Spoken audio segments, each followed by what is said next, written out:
안녕하세요. 오늘도 사연살롱을 찾아주셔서 감사합니다.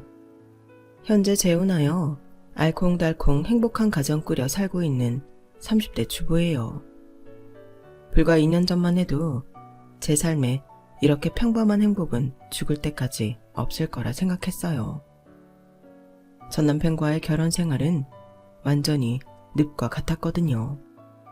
한 발자국 힘겹게 떼면 두 발자국 푹 들어가 버리고 결국 콧구멍 바로 앞까지 차오르던 늪에서 가까스로 구출당한 거죠. 바로 현재 남편이 절 구해준 구세주 역할을 했어요. 현 남편으로 인해 제 삶은 다시금 광명을 찾을 수 있었네요. 요새 자다가도 새벽에 깨어 내가 이렇게 행복해도 되나 싶은 마음에 남편을 흔들어 깨워요. 이거 꿈 아니야? 내가 이렇게 행복할 자격이 있나? 그럼 남편은 제 볼에 뽀뽀해주며 누구보다 열심히 산 당신은 행복할 자격이 있는 사람이야. 그러니 얼른 자. 아기 엄마는 아기 잘 때 같이 자야 해.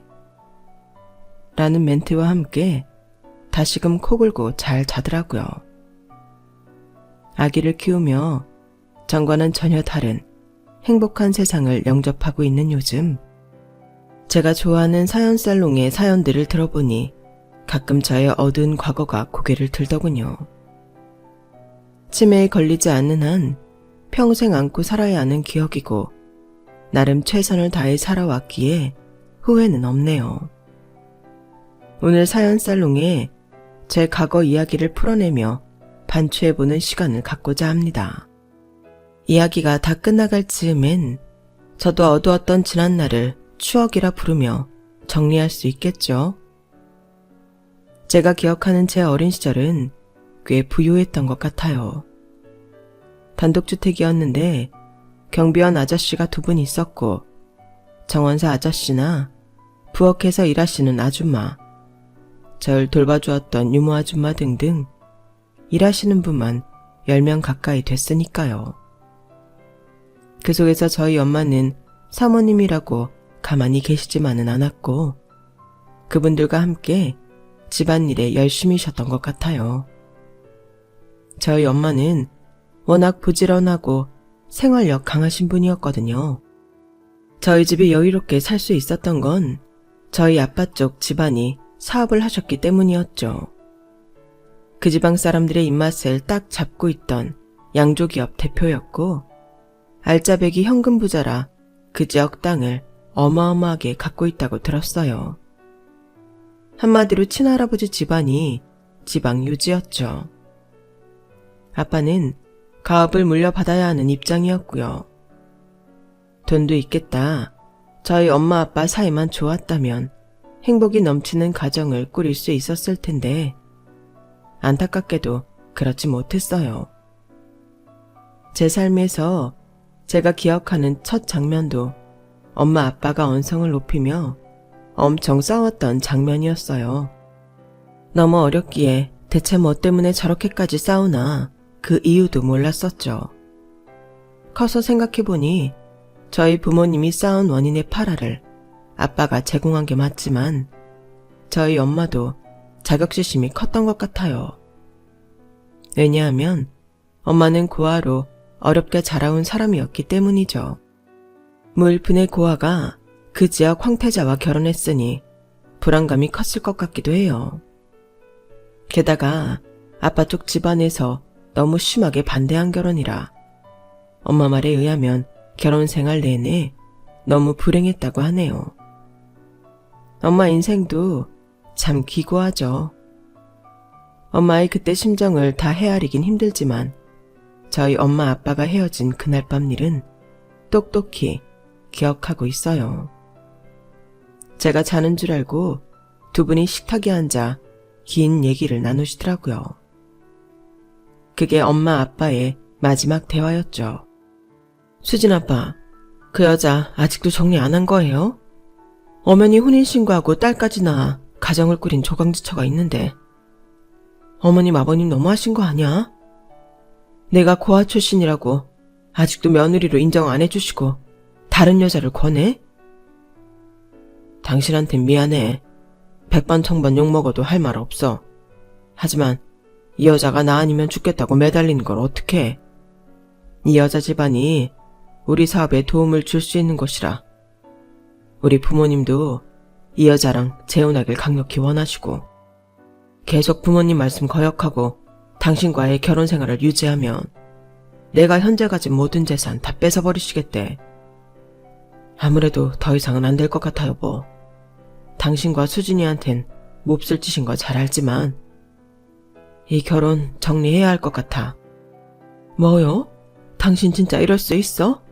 나야 그렇다 쳐도 수진이와의 천륜을 끊겠다는 거예요? 대체 돈이 다 뭐고 여자가 다 뭐길래 조강지처럼 딸을 무참히 버리겠다는 거예요? 난 얼굴도 모르는 우리 엄마 아빠한테도 버림받았는데 남편한테도 결국 버림받는구나. 아우, 내 팔자야. 우리 수진이 불쌍해서 어떡해. 정말 미안해, 여보. 조그만 단독주택 마련해놨어. 거기서 수진이랑 살 수 있을 거야. 얼마 안 되지만 내가 가진 현금도 다 줄게.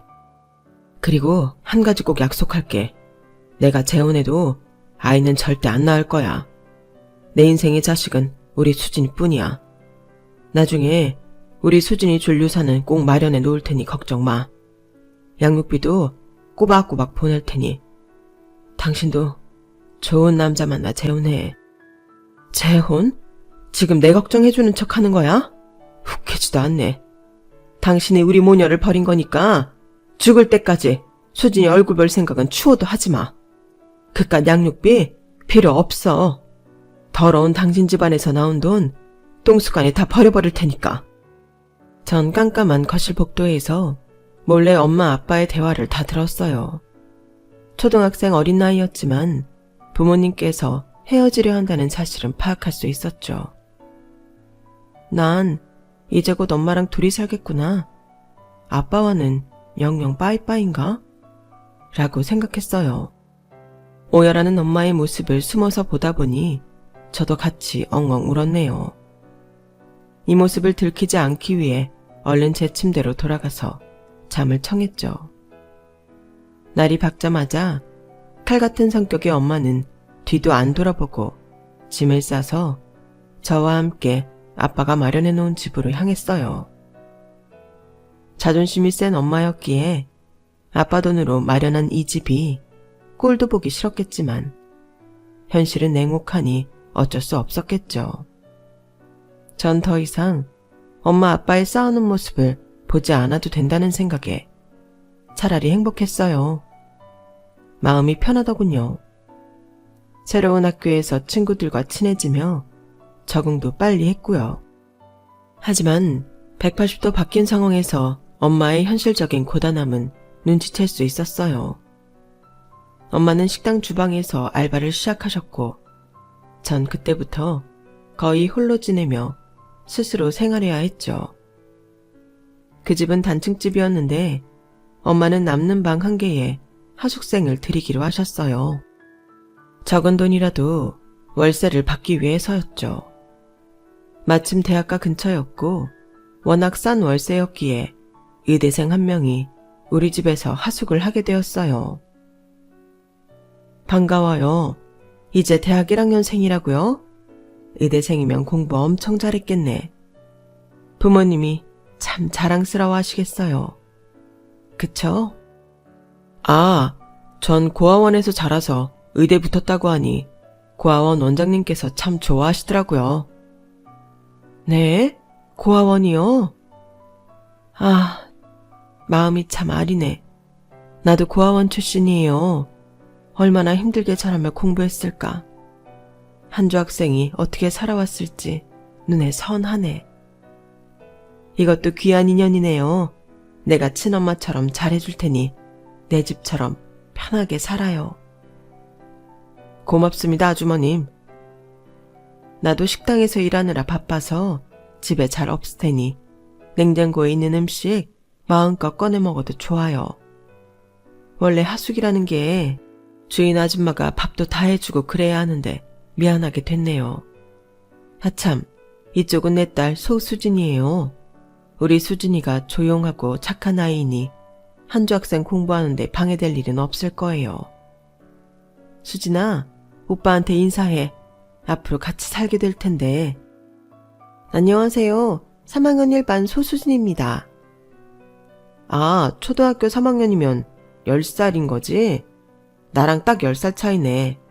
혹시 공부하다가 모르는 거 있으면 언제든지 나한테 물어봐도 돼. 친하게 지내자. 우리 집에서 하숙하며 같이 살게 된 한주 오빠의 말처럼 오빠랑 전 친하게 지냈어요.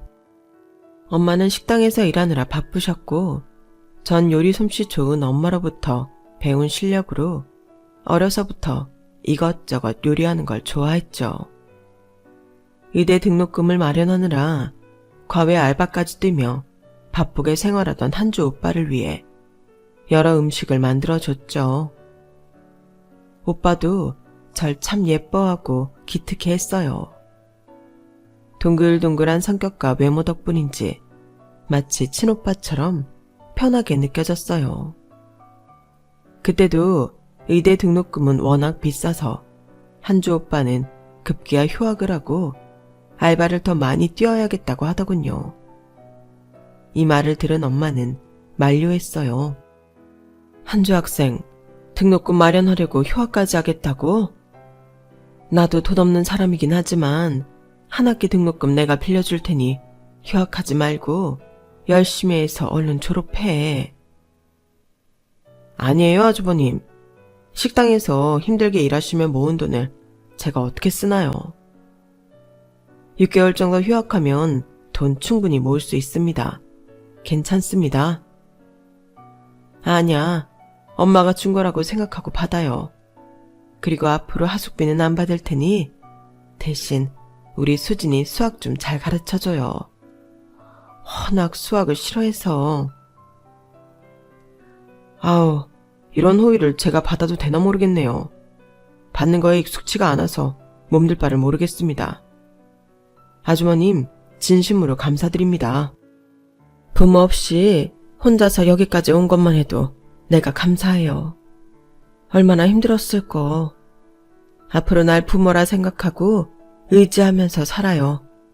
내가 뭐 능력이 출중한 건 아니지만 그래도 마음으로 든든히 밀어줄 테니까. 고맙습니다, 아주머님. 덩치 큰 한주 오빠는 고마움의 눈물을 흘리더군요. 그 후로 오빠는 저와 저희 엄마에게 진짜 가족처럼 더 잘해주었죠. 친오빠 같던 한주 오빠에게는 이혼한 우리 아빠 얘기까지 다 할 정도로 속내를 털어놓는 사이가 되었어요. 이렇게 이 집에서의 생활이 안정되어 갈 무렵 또 한 번 우리 가족의 평화가 깨지는 사건이 발생하고 맙니다. 옆집 아이가 한 불장난 때문에 옆집은 물론 우리 집까지 불이 옮겨붙어 다 타버린 거였어요. 엄마는 새벽같이 일하러 가셨고 전 제 방에서 이상한 냄새를 맡고 눈을 떠보니 온 집안이 불에 타고 있더군요. 오늘 토요일이라 늦잠 잔다던 한주 오빠 방에 가서 오빠를 깨웠는데 이미 유독가스를 좀 마셨는지 정신을 못 차렸어요. 전 다급한 마음에 덩치 큰 오빠의 양팔을 잡고 질질 끌고 집 밖으로 빠져나왔어요. 진이 빠진 나머지 집 앞에서 쓰러져 버렸죠. 나중에 들은 얘기로는 삽시간에 불길이 번져 저희 옆집까지 무려 3채가 순식간에 불타버렸고 바람이 강한 날이라 소방차 몇 대가 출동해 겨우 불길을 잡을 수 있었다고 하네요. 가까스로 깨어보니 병원이었어요. 환자복을 입은 한주 오빠가 서 있더군요. 깨어났니? 정신 좀 들어. 얼른 담당 의사 불러야겠다. 날 살려줘서 고마워, 수진아. 네가 날 안 깨웠으면 화염 속에서 죽었을지도 몰라. 네가 내 생명의 은인이야. 그나저나 어쩌니? 집이 다 불타버려서. 흐느끼는 한주 오빠 뒤로 뒤늦게 소식을 들은 엄마도 너무 놀라 제게 달려오셨어요. 저희 셋은 부둥켜 안고 한참을 울었죠. 그 후로 한주 오빠는 대학을 휴학하고 군대에 갔고 저와 엄마는 집터가 팔리기 전까지 조그마한 고시원에서 둘이 함께 살았어요. 한주 오빠는 군대 가기 전 제게 이메일 주소를 알려주며 꼭 메일을 보내라고 신신당부했지만 생활이 처참하게 변해버린 저와 엄마는 오빠에게 연락할 정신도 없었어요. 그렇게 한주 오빠와의 인연은 서서히 잊혀져 갔죠. 집터가 헐값에 팔리고 그 돈으로 아파트 전세로 들어갈 수 있었어요. 생전 처음 살아보는 아파트가 신기했고 이제야 생활이 좀 정돈되나 싶었죠. 하지만 안정된 생활도 잠시 제가 중학교에 들어갈 무렵 밤낮으로 무리해서 일하던 엄마는 중풍으로 쓰러지고 말았어요. 거의 반신불수가 된 엄마를 돌볼 사람은 딸인 저 한 명뿐이었죠. 그렇게 기나긴 간병 생활이 시작되었어요. 어렵게 들어간 아파트 전셋집 계약을 파기하고 다시 고시원으로 향했죠. 전세보증금으로 엄마 병원비며 약값, 생활비를 충당해야 했기에 통장 잔고가 줄어드는 게 눈에 보이더군요. 이혼한 아빠로부터 받던 양육비는 끊긴 지 오래였어요. 엄마 말에 의하면 어느 순간부터 아빠에게 연락이 닿질 않았다고 하더군요. 저도 아빠 연락처를 몰랐기에 그쪽에서 흘러나오는 돈은 기대하지도 않았죠. 엄마의 수족이 돼야 했기에 학교는 중퇴했어요. 언젠가 검정고시로 해결하면 되겠지란 마음만 갖고 있었죠. 최선을 다해 엄마를 간호했지만 하루하루 힘겹게 버티던 엄마는 쓰러진 지 5년이 좀 넘어서 심장마비로 급사하시고 말았어요. 늘 누워 계시던 엄마였지만 평생 저와 함께 하실 줄만 알았는데 제 분신이나 다름없던 엄마가 돌아가시니 하늘이 무너져 내리는 것 같더군요. 이 세상에 이제 나 혼자뿐이라고 생각하니 막막했어요. 외롭고 무섭고 춥게 느껴졌죠. 하지만 닥친 현실을 냉정하게 바라보니 마음이 급해졌어요. 그동안 엄마 간병비로 전 재산이 들어갔고 수중에 남은 돈은 딱 50만 원. 그 돈으로 서울로 올라와 아주 허름한 고시원에 보증금 50만 원을 내고 들어갔어요. 이놈의 고시원 생활은 언제쯤 끝이 날까? 처절한 마음이 들었지만 얼른 돈을 벌어야 했어요. 고시원 월세 15만 원을 벌기 위해서 말이죠. 다행히 같은 건물 1층에 편의점 알바자리를 구할 수 있었고 마감 때 나오는 유통기한 임박한 음식들을 먹으며 끼니를 때울 수도 있었어요.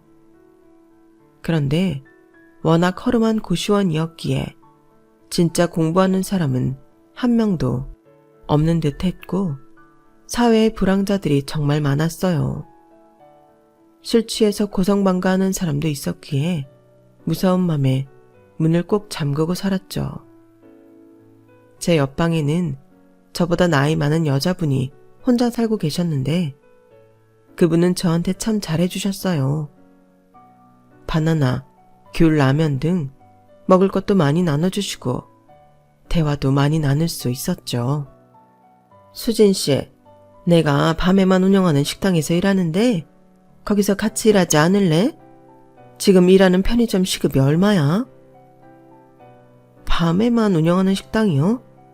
24시간 국밥집 같은 거예요? 전 지금 편의점 시급 4,000원 정도 받고 있어요. 그곳은 시급이 얼마인데요? 뭐? 4,000원? 아하, 내가 일하는 곳은 하룻밤에도 40만 원 이상 벌 수 있는 곳이야. 당장 오늘 밤에 나랑 같이 가보자. 고급스러운 곳이라 옷은 좀 잘 차려입어야 해. 화장도 해야 하고 그런 건 내가 다 빌려줄 테니 걱정 말고. 하룻밤에 4만 원도 아니고 40만 원을 번다니 대체 어떤 식당이길래 시급이 그리 센지 궁금해서 언니를 따라가 보기로 했어요. 안 하던 화장을 하고 원피스를 입고 하이힐까지 빌려 신고 따라 나섰죠. 웬 간판도 없는 곳 지하로 들어갔더니 그곳엔 노래방 기계도 있고 소파도 있고 술 파는 곳 같더군요. 어머 언니, 여기 술 파는 가게 아니에요? 저 이런 데서 일 못해요. 고급스럽대서 국밥집 말고 그냥 레스토랑 정도인 줄 알았죠. 진짜 그런 줄 알았어? 순진한 아가씨 같으니라고. 오늘 딱 하루만 저쪽 소파 구석에 앉아있다 가면 내가 진짜 40만 원 줄게. 아무것도 안 하고 그냥 인형처럼 앉아있기만 하라고. 전 40만 원을 준다는 말에 좀 무서웠지만 정말 인형처럼 가만히 앉아있었죠. 하지만 그곳에 온 넥타이 부대 손님들은 절 가만두지 않았고 모르는 사람이 제 어깨를 터치해오는 게 너무 싫어서 바로 뛰쳐나오고 말았어요. 늦은 밤이라 돈 아깝지만 택시를 탔는데 택시 안에서 펑펑 울고 말았죠. 날 보호해주고 막아줄 사람은 아무도 없구나. 고아로 태어난 게 아닌데 고아가 되어버린 제 인생이 불쌍해서 눈물이 멈추질 않더군요. 하지만 입에 풀 칠하기 위해 다시금 힘을 내서 일어서야 했어요. 웬 전봇대에 건설 현장 한밭집 아줌마를 구한다는 전단지를 보고 요리에 자신 있던 전 바로 찾아갔죠. 야간엔 편의점 알바를 했고 아침부터 오후까진 한밭집에서 일을 했어요. 워낙 성실하고 요리 잘하는 모습에 한밭집 주인 할머니가 엄청 예뻐해 주셨죠. 한 1년 정도 흘렀을까 주인 할머니께서 제게 긴히 할 얘기가 있다며 따로 부르시더군요. 수진아, 내가 몸이 늙어서 더 이상 이 일을 못하겠다. 아들, 딸도 다 미국으로 이민 가 있으니 딱히 물려줄 사람도 없고. 근데 거래처가 짱짱하니 매출도 잘 나오는 한밭집을 폐업하기엔 너무 아까워. 네가 이어받아서 하면 어떻겠니? 그렇게 전 주인 할머니의 한밭집을 물려받아 운영하게 되었고 건설 현장이 마무리되면 다른 거래처 현장으로 가 또 운영하다가 아예 목 좋은 곳에 식당을 차리게 되었어요. 대규모 재개발되는 지역 근처여서 건설 노동자들이 많이 찾는 장사 잘 되는 그런 식당이 되었죠. 근데 어느 날부턴가 유독 저를 뚫어지게 바라보던 젊은 청년이 있었어요. 특이하게 한쪽 겨드랑이에는 법전을 끼고 건설 현장에서 일하던 노동자였기에 저도 신기한 듯 쳐다봤죠. 식사는 맛있게 하셨어요? 근데 법대생이신가 봐요. 늘 법전을 끼고 사시네요. 근데 제 얼굴에 뭐 묻었나요? 매일 오셔서 왜 이렇게 뚫어지게 쳐다보세요? 아, 절 알고 계셨나요? 영광입니다. 사장님 성함이 수진씨 맞으시죠? 오다 가다 들었네요. 여기 밥은 늘 맛있죠. 그것 때문에 매일 오는 건 아니지만. 밥이 맛있어서 매일 오시는 게 아니세요? 뭐 다른 이유라도. 아, 저 그건 뭐 차차 알게 되실 거예요. 이따 몇 시에 끝나시죠? 제가 다방에서 커피라도 한 잔 사면 안 될까요? 커피요? 우리 식당에도 믹스커피 기계 있잖아요. 여기서 드세요. 아, 그럼 그럴까요? 끝나는 시간에 맞춰 다시 찾아와도 될까요? 꼭 수진 씨랑 대화 한번 나누고 싶었네요. 법전을 끼고 다니는 이 사람의 정체는 대체 무엇인지 호기심이 생기기도 했고 매일 와서 밥 먹으며 절 뚫어지게 쳐다보는 이유가 궁금하기도 해서 그날 마감하는 시간에 다시 만나게 되었어요. 식당 한쪽에 있는 커피 믹스 기계에서 커피를 뽑아 마시며 대화를 시작했죠. 전 여동생 둘의 홀어머니를 모시고 있어요. 집안 사정이 어려워서 대학은 못 갔지만 판사가 되고 싶어서 사법시험 공부 중이죠. 아, 그러셨군요. 힘드실 텐데 공부까지. 대단하시네요. 근데 성함이 어떻게 되세요? 성함도 안 여쭤봤네요. 아, 제 이름은 정순진이고 나이는 올해 27 됐네요. 저보다 2살 오빠시네요. 성함이 순진이라니 정말 순박해 보이긴 하네요. 수진 씨도 얘기 참 재밌게 잘하시네요. 저 혹시 결혼은 안 하셨죠? 남자친구분은 있으신가요? 워낙 미인이셔서 남자들이 줄을 설 텐데요. 줄을 선다고요? 식당 밥 드시려는 줄은 봤어도 저 좋다고 줄 서는 건 한 번도 못 봤네요. 가끔 찔러보는 분들은 계셔도 딱히 고백을 한다거나 그런 남자들은 없었어요. 휴, 천만 다행이네요. 됐어요 그럼. 됐네요. 네? 뭐가 됐다는 거예요? 이제 우리의 미래를 그려볼 수 있겠다고요. 조만간 제가 저희 엄마 모시고 한번 식당으로 올 테니 딱 기다리세요. 네? 우리의 미래요? 지금 이렇게 대화하는 건 처음인데 미래를 벌써 그리세요? 순진 씨야말로 재밌는 분이네요. 수진 씨는 저의 운명이에요. 첫눈에 반해버렸다니까요. 세상 끝까지 쫓아갈 거예요.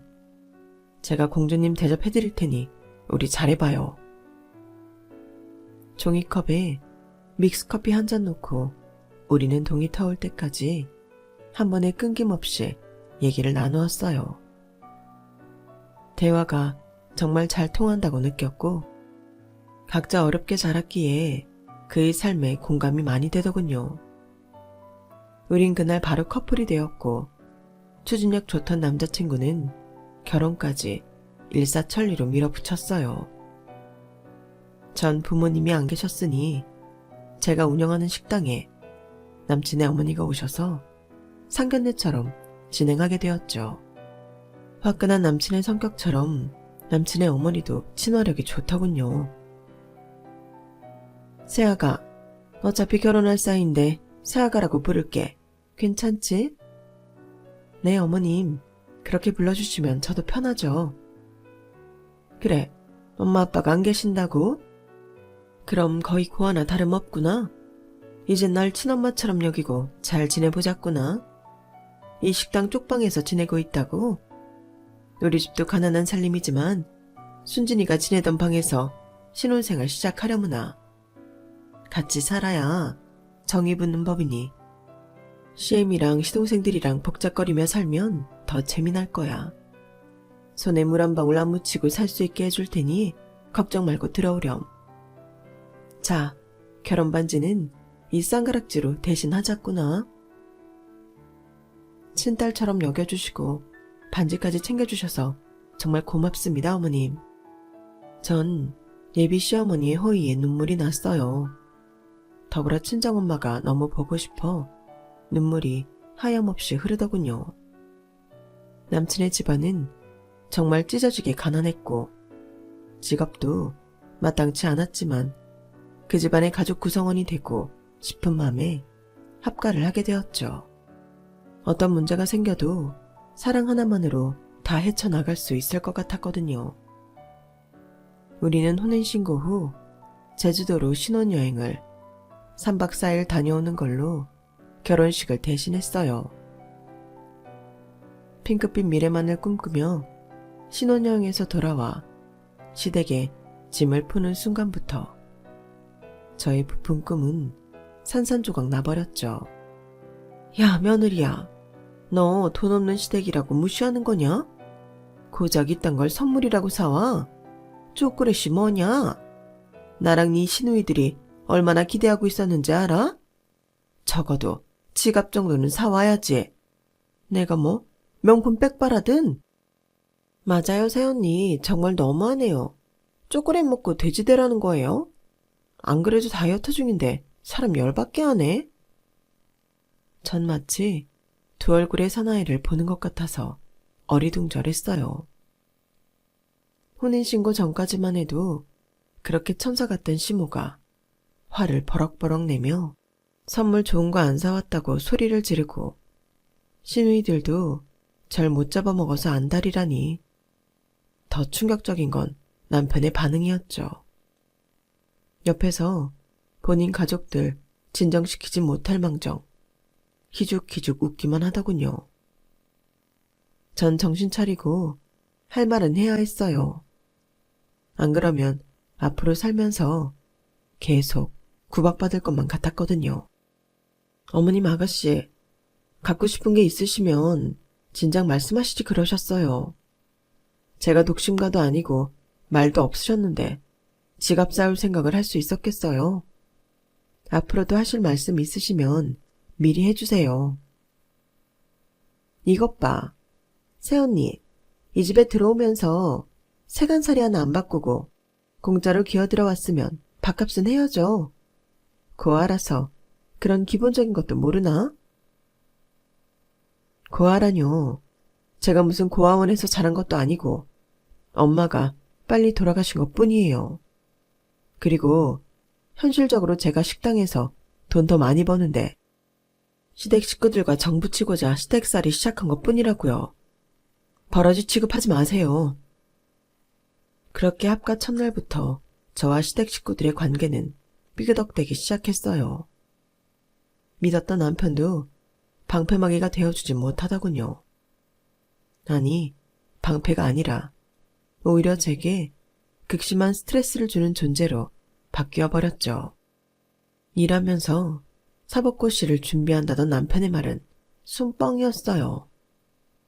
법전을 끼고 다니던 것도 절 꼬시기 위한 코스프레였다고 하더군요. 어이없었죠. 아니, 왜 나한테 그런 사기를 쳐? 지적해 보이려고 거짓말한 거야? 사법고시 안 할 거면 본래 하던 공사판 일이라도 열심히 나가야 하는 거 아냐? 왜 집에서 빈둥거리며 놀고 먹으려 해? 그리고 나한테 공주대접 해준다며. 이건 뭐 시녀보다도 못한 대접을 일삼으니 어이가 없네. 나 완전 사기 결혼 당한 기분이야. 자기 연기 되게 잘한다. 아주 배우 해도 되겠어? 참네. 잡은 물고기에 꼭 밥을 꼬박꼬박 줘야겠냐? 그리고 지금 날 사기꾼으로 몰아가는 거야? 여자 꼬시려고 거짓말 조금 했다고 이렇게 호들갑 떠는 거야? 내 이름이 순진하다고? 진짜 순진한 줄만 알았냐? 너도 산전수전 다 겪어봐서 알잖아. 치. 머리를 띵 한 대 맞은 것 같았어요. 현타가 제대로 오더군요. 사랑받기 위해, 가족의 정을 느끼기 위해 결혼하고 합가까지 했는데 돌아오는 건 엄청나게 늘어난 노동뿐이었죠. 식당 운영은 그대로 하고 집에 오면 밤 12시가 넘도록 쌓여있는 집안일을 해야 했어요. 집에 시누이 둘까지 합하면 여자가 4명이었는데 집안일 하는 건 오직 한 사람, 저뿐이었어요. 시누이의 생리 묻은 팬티까지 빨아주려니 진짜 눈물이 나고 너무 억울하더군요. 친엄마처럼 여기라던 시모는 남보다 더 가혹하게 절 채찍질해댔죠. 집안일 시키는 것도 모자라 돈까지 요구했어요. 며느리야, 너 식당에서 돈 좀 벌잖냐? 그 돈 다 어디다 쓸 거니? 다 가족 위해 쓰려고 돈 모으고 있는 거지? 자, 돈 쓸 기회를 줄게. 네 시누이가 천문대에 들어간다니 등록금 좀 네가 대줘야겠다. 이번 입학금을 저보고 내라고요? 어머님도 건물 청소하시면서 돈 버시잖아요. 근데 그걸 제가 내야 해요? 아니, 입학금 말고 3년제 전문대니까 앞으로 3년간 네가 등록금 꼬박꼬박 내줘야 하지 않겠니? 앞으로 3년치 등록금을 제가 다 내라고요? 아니 어머님, 어떻게 그런 생각을 하시고 제게 요구하실 수 있으세요? 상식적으로 진짜 이해가 안 되네요. 전 이 집 딸이 아니고 며느리예요. 그 돈 다 못 내요. 이번 입학금 정도만 도와드릴게요. 야, 내가 널 며느리로 들인 건 잘 되는 식당 사장이라서야. 네가 뭐 얼마나 대단하다고 예뻐서 우리 귀한 아들 준 줄 알아? 애비애미 없는 주제에 당당하기는. 시모 앞에선 씩씩거리며 대들었지만 제 방에 와선 서러운 마음에 눈물이 하염없이 흐르더군요. 엄마 아버지가 안 계신 건 내 탓이 아닌데 이 세상에 진짜 내 편은 한 사람도 없구나 하는 마음에 너무 억울하고 슬펐어요. 제 뜻을 굽히지 않고 신우이 입학금 정도만 대주고 등록금은 알아서 충당하게 했죠. 이런 제 결정에 남편은 눈을 흘기더군요. 까진 몇백만 원, 식당 한 달이면 버는 돈을 신우이한테 아까워서 못 대주냐? 아, 치사하다, 치사해. 뭐? 치사해? 자기 지금 말 다 했어? 몇백만 원이 푼돈이면 당신이 벌어서 대주지. 아가씨가 내 여동생이야? 당신 동생이잖아. 말 나온 김에 왜 요즘 집안에서 빈둥거리고 노가다 판에도 안 나가? 그렇게 여유 있으시면 식당 나와서 설거지라도 하고 날 좀 도와야 하는 거 아니야? 왜 돈은 나만 벌고 집안일까지 내가 다 해야 하냐고. 왜? 돈 많이 벌 수 있는 사람이 버는 거지. 돈 버는 사람이 따로 정해져 있는 거냐? 하늘 같은 남편을 그깟 식당 한쪽에서 쭈그리고 설거지를 시켜야 마음 편하겠냐고. 이놈의 집구석 나가서 술이나 퍼마셔야지. 스트레스 받아. 남편은 스트레스 받는다며 그 길로 집을 나가버렸고 며칠간 들어오지도 않더군요. 정작 찐으로 스트레스 받은 건 저였는데 결혼한 지 2년이 지나도 아기가 생기지 않자 시모는 슬슬 볶기 시작하더군요. 애 안 들어서는 건 다 여자 문제다. 네가 몸을 관리 잘했으면 금방 들어설 것을. 아, 네 자궁사시니 얼른 병원 가서 검사라도 해봐라. 어머님, 하늘을 봐야 별을 따죠.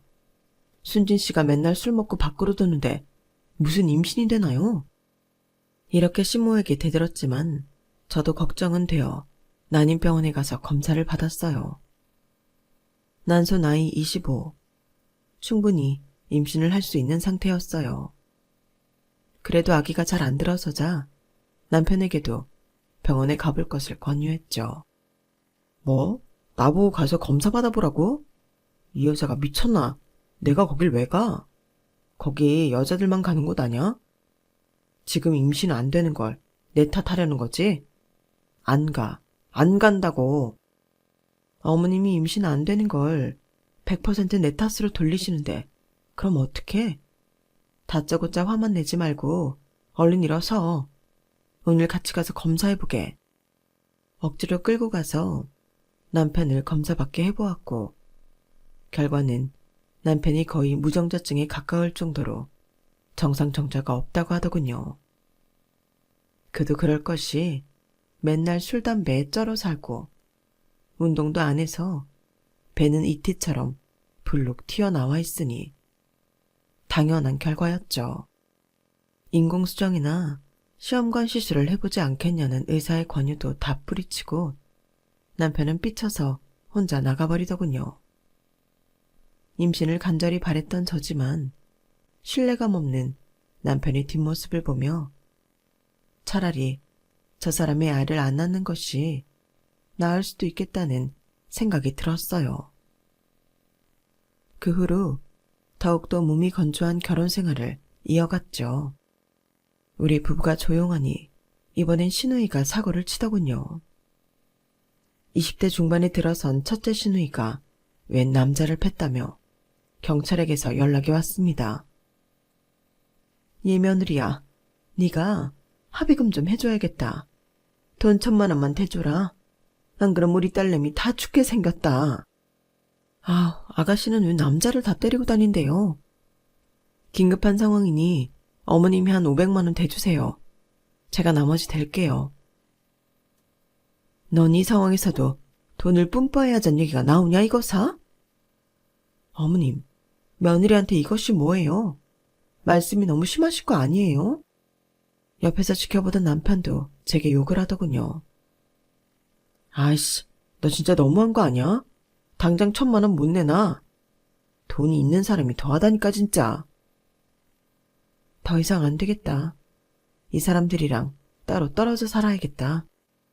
전 당장 1,000만 원을 현금으로 뽑아 시댁 식구들한테 뿌리고 집을 나와버렸어요. 제 집만 간단히 챙겨 다시 식당 한 구석 쪽방으로 들어갔죠. 남편한테 전화가 오더군요. 뭐야? 지금 나랑 이혼하자는 거야? 난 당신이랑 이혼 못해. 어서 빨리 집으로 들어와. 왜 못해? 돈이 궁해서 그렇지? 아님, 집안일 해줄 사람이 필요해서 그런가? 난 더 이상 당신 집안에서 노예 생활 못하겠어. 나머지 집은 내가 다음에 챙겨갈 테니 일단 나에 대한 관심은 끊어줘.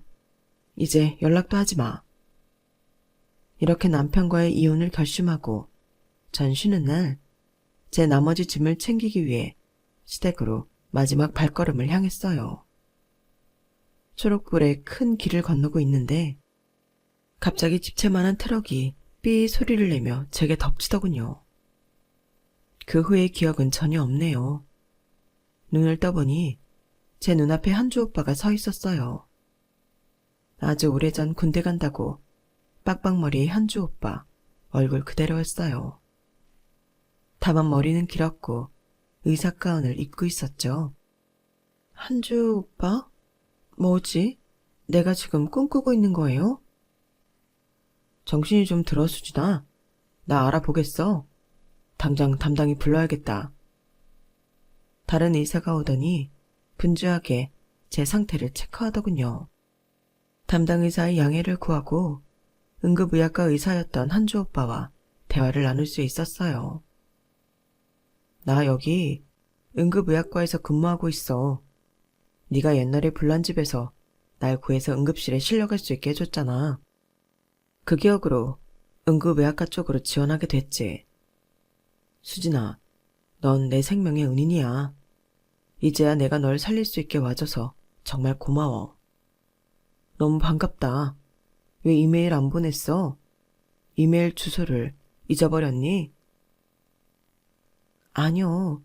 그때 엄마가 쓰러지셔서 겨를이 없었어요.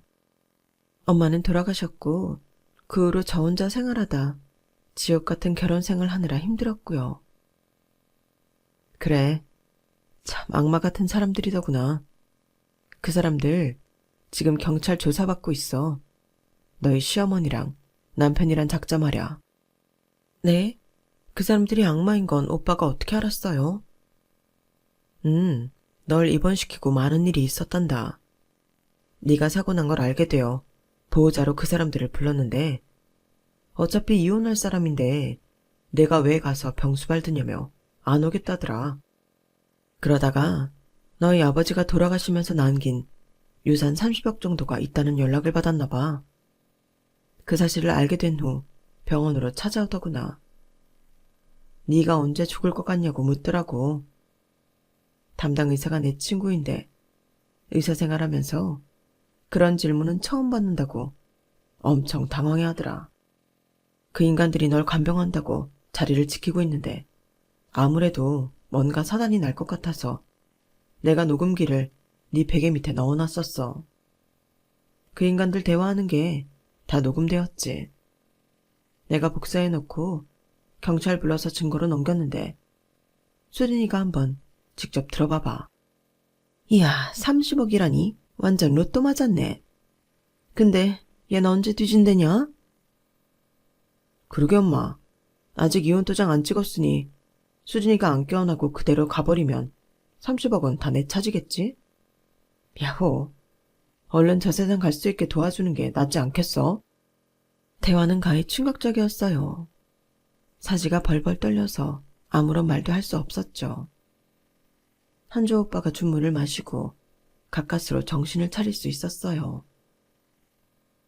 오빠, 근데 저한테 갑자기 30억 유산이 생겼다는 사실은 누가 알려준 거예요? 너희 아빠 집안이 굉장히 부유했다고 했었잖아. 그 집사 역할을 하셨던 분한테 연락이 왔대. 너희 아버지 쪽 사업이 급격히 나빠져서 완전히 몰락하고 재혼했던 여자분도 떠나가고 병까지 얻어 요양원에서 쓸쓸히 돌아가셨다고. 다 망해서 온 재산을 다 뺏겼지만 30억 상당의 건물 하나만큼은 어떻게든 지키셨나 봐. 유일한 혈육인 수진이 줘야 한다며. 약간 진정됐던 마음이 다시 복받쳐 올라와 펑펑 울었어요. 미워만 했던 아빠가 그렇게 쓸쓸하게 돌아가셨단 말에 안쓰럽게 느껴지더군요. 아빠가 딸인 날 아예 잊지 않으셨구나. 난 완전히 잊고 살아갔는데. 그만 울어 수진아. 내가 옆에서 다 도와줄게. 얼른 모든 절차를 다 마치도록 하자. 그 악마 같은 작자랑 빨리 이혼하고 유산 받는 절차도 마칠 수 있게 변호사 선임해줄게. 옛날에 날 도와줬던 것처럼 이젠 내가 널 도와줄게.